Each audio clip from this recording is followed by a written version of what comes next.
ओम. पुस्तक लिहिण्याचा मनोभाव. आम्ही केव्हाही आर्य समाज किंवा महर्षी दयानंदजी यांच्या बाबतीत कोणाशी बोलायचो तर तो व्यक्ती त्याच्या मनात जी प्रतिमा आर्य समाज किंवा ऋषी दयानंदजी यांची असायची ते म्हणायचे, असं असं तोच आर्य समाज जिथं लग्न लावली जातात. आर्य समाजाच्या बाबतीत त्यांना जी पुढील माहिती असायची ती होती, आर्य समाज राम आणि कृष्ण यांना मानत नाही. आणि तिसरी माहिती जी त्यांच्या मनात असे ती म्हणजे आर्य समाज परमेश्वराला देखील मानत नाही. यावर विचार करून मी चिंतित होत असे की शेवटी कोणत्या कारणामुळे त्यांची ही अवधारणा समजूत झाली असावी. आमच्या कार्यांना पाहून की केवळ कोणाच्या सांगण्यावरून. कारण श्रीराम आणि श्रीकृष्ण यांच्या आदर्शांच्या विपरीत तर आर्य समाजाचा एकही सिद्धांत नाही. किंबहुना त्यांच्या सिद्धांतावर चालत आला आहे आर्य समाज. ते आर्यपुत्र म्हटले जात असत. आम्हीही स्वतःला आर्य लिहितो आणि स्वतःला आर्यांची संतान वंशज मानतो. ते सुद्धा वेद मानत असत. आम्हीही वेदाला ईश्वरीय ज्ञान म्हणून स्वीकारतो. ते सुद्धा नित्य यज्ञ करीत असत. आम्ही देखील नित्य यज्ञालाच प्रोत्साहन देत आलो आहोत आणि करतो देखील. काही लोक कृष्णाला गोपीसोबत नाचणारा, रास रचणारा रसिया मानतात. आम्ही तर श्रीकृष्णांना 16 कला संपूर्ण महानतम व्यक्तित्व म्हणून स्वीकारतो. स्वामी दयानंद ज्यांच्या अपमानामुळे सगळ्यात जास्त दुःखी होतात ते श्रीकृष्णच तर आहेत. त्यांच्या अपमानाबद्दल दुःख मिश्रित क्रोध करण्यातही दयानंद कधी चुकले नाहीत. तर मग आर्य समाजाच्या बाबतीत ही भ्रांती का? निश्चितच ही गैरसमजूत आपोआप जन्मली नाही, कोणाकडून तरी टाकली गेली असावी. तर शेवटी अशी भ्रांती निर्माण तरी का केली असावी? शेवटी यामागे कोणाचा कोणता स्वार्थ होता हे तर आम्ही जनतेच्या विचारावर सोपवतो. जर ईश्वराच्या मान्यतेसंबंधी बोलावे तर चिंता या बाबीची होती की दयानंद परम ईश्वर भक्त होते आणि खऱ्या शिवाच्या ईश्वराच्या शोधासाठी निघताच आपले सर्व काही सोडून नितांत एकटे विराट साधनेसाठी निघाले. ईश्वराच्या ऐवजी इतरांची पूजा पाहून दुःखी झाले आणि आपल्या कालजयी ग्रंथ सत्यार प्रकाशचा पहिला समुल्लास अध्याय त्या एकमेव सर्वशक्तिमान ईश्वराची उपासना, परिचय आणि प्रशंसा यातच स्थापित करून टाकला. ज्या ईश्वराच्या ऊर्जेनेच ते कंटकाकीर्ण मार्ग ओलांडू शकले, कोणाचीही भीती बाळगली नाही, त्याच ईश्वराची विनय प्रार्थना उपासना करण्यासाठी एका सुंदर अशा आर्याभिविनय ग्रंथाची रचना केली आणि आपले सर्व जीवन एका निराकार व्यापक सृष्टीकर्ता ईश्वराची स्थापना करण्याकरिता समर्पित केले. त्यांना व त्यांच्या कोट्यवधी अनुयायांना ईश्वर व भगवंत भगवान यांना न मानणारे म्हणावे, यापेक्षा मोठे दुःख आणखी कोणते असेल बरे? आम्ही असा निष्कर्ष काढला आहे की एखादा समूह जाणून बुजून आर्य समाजाच्या बाबतीत विविध प्रकारचे विष मिसळत आहे, ज्यामध्ये मुख्य मुस्लिम धर्मगुरू ख्रिश्चन देखील सामील आहेत, ज्यांचा मुख्य उद्देश हिंदूमध्ये फूट पाडून टाकण्याचा राहिला आहे. त्याच्या मागे आणखी एक कारण होते. तेच सज्जन जे उपरोक्त 3-4 गोष्टी सांगतात त्यांना आर्य समाज आणि दयानंदांचे जीवन व त्यांची महान कार्ये अन आंदोलनाच्या बाबतीत किंचितही माहिती नाही.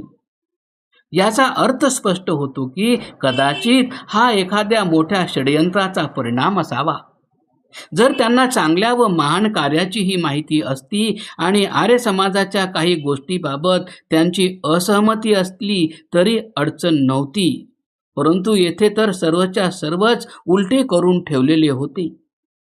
त्याच बाबींचा विचार करून हे पुस्तक लिहिण्याची इच्छा झाली, जेणेकरून जो लपलेला इतिहास आहे तो सर्वांना विदित होऊ शकेल. सोबतच आणखी काही गोष्टी होत्या ज्यांचे स्पष्टीकरण करण्यासाठी भूमिका तयार करण्याची गरज होती. जशी स्वातंत्र्याच्या आंदोलनामध्ये आर्य समाज व महर्षी दयानंदांच्या योगदानाबद्दल नेहमी चर्चा होत राहिली आहे, आज त्याच्या वास्तविकतेचे मूळ सांगणे अत्यंत आवश्यक वाटते. मनुस्मृती एका विवादित ग्रंथाच्या रूपात चर्चिली गेली आहे. मनुस्मृती हा ग्रंथ वैदिक आहे व हा समाजात विघटन नव्हे तर उन्नती व एकतेचा मार्ग दाखवतो. परंतु आज सामान्य जनता याबद्दल काय विचार करते? ऋषी दयानंदांनी मनुस्मृतीमधील उदाहरणे देऊन आपल्या सत्यार्थ प्रकाश या महान ग्रंथाची रचना केलेली आहे. त्यावरून त्यात मनुस्मृतीला कसे बरे नाकारता येऊ शकेल? कोणी सृष्टीचा इतिहास 2000 ते 3000 वर्षे जुना असल्याचे सांगतो, तर कोणी 5000 वर्षे जुना. दयानंद सृष्टीच्या इतिहासाविषयी काय सांगतात? त्याला आधार कोणता आहे आणि तत्कालीन गौरवशाली भारताची परिस्थिती काय होती हे आजच्या युवा पिढीने जाणून घेणे नितांत आवश्यक आहे. आम्ही दयानंदांना भारताच्या समूळ क्रांतीचे सूत्रधार म्हणतो, परंतु लोक जर त्यांना केवळ आर्य समाजाचे संस्थापक एवढ्याच परिचयाने संतुष्ट होत असतील तर हे योग्य नाही. अशा एका महान आणि संपूर्ण व्यक्तित्वाच्या स्वामीला, ज्याच्या व्यक्तित्वाचा एक लहानसा भाग कोणत्याही मानवासाठी प्रेरणेचा पुंज होऊ शकतो, ज्याच्या जीवनाचा एकच उद्देश मानव कल्याण, राष्ट्र कल्याण आणि विश्व कल्याण हाच राहिला असेल, ते अशा विराट व्यक्तित्वाचे स्वामी होते, ज्यांच्या आभेपासून, प्रकाशापासून आपण व परका कोणीही वाचू शकला नाही. ना लोकलज्जेची चिंता, ना राजपाटाची, ना श्रीमंताचा मान, ना गरिबीचा अपमान. स्त्री पुरुषांना समान मानून तथाकथित उच्च वर्णात जन्म घेऊन सुद्धा जातीवादाची सावली ज्याच्यावर कधी पडू शकली नाही.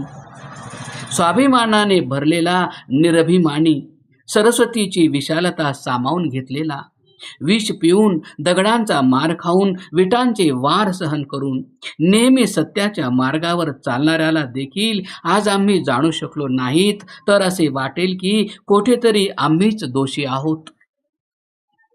ज्यांचा एक एक क्षण जाती व राष्ट्राच्या चिंतनासाठी समर्पित राहिला, देशाच्या दारुण अवस्थेवर रुदन आणि अश्रूंचा समुद्र नेत्रांत सामावून एकटा सतपथावर निरंतर पुढे जाणारा निष्कलंक ब्रह्मचारी, एकट्यानेच प्रत्येक अडचणीवर मात करण्याची इच्छाशक्ती बाळगणारा शांत पथिक, ज्याने सर्व साधने असतानाही कधीच वैयक्तिक जीवनासाठी लेश मात्र देखील इच्छा बाळगली नाही, याचना केली तर ईश्वरीय ज्ञान वेधाकरिता केली.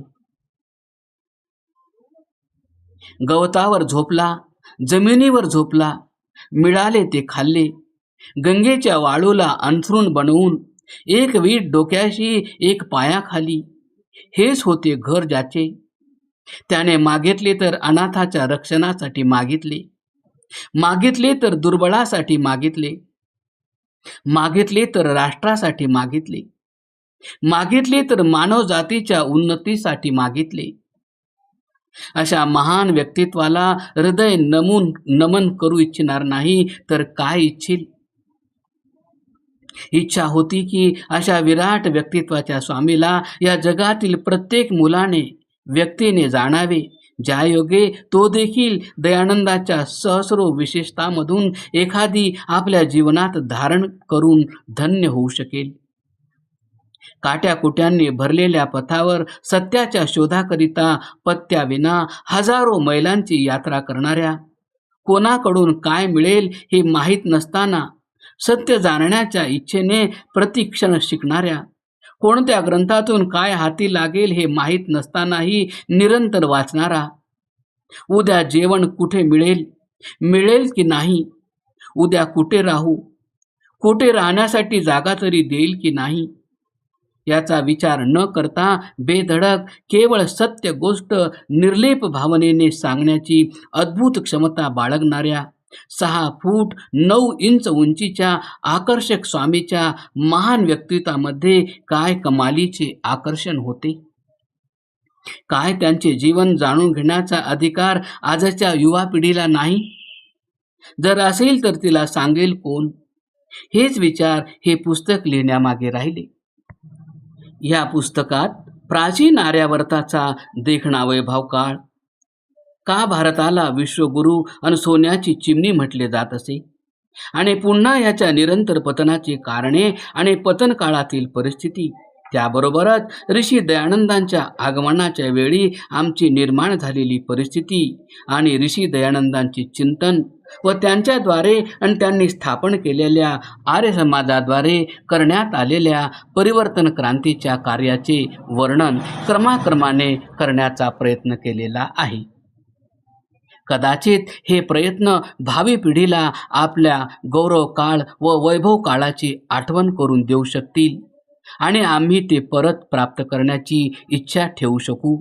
आणि शेवटी आज जी परिस्थिती आम्हाला त्या गौरव काळाऐवजी पतन काळाकडे घेऊन जात आहे आणि खिळखिळी करून टाकत आहे, जी कदाचित आम्हाला स्पष्ट दिसत नसावी, दिसतही असेल पण आम्ही त्यांच्या परिणामांचा विचार करू शकत नाहीत, त्याच विशेष बाबींकडे लक्ष वेधण्याचा प्रयत्न केला आहे.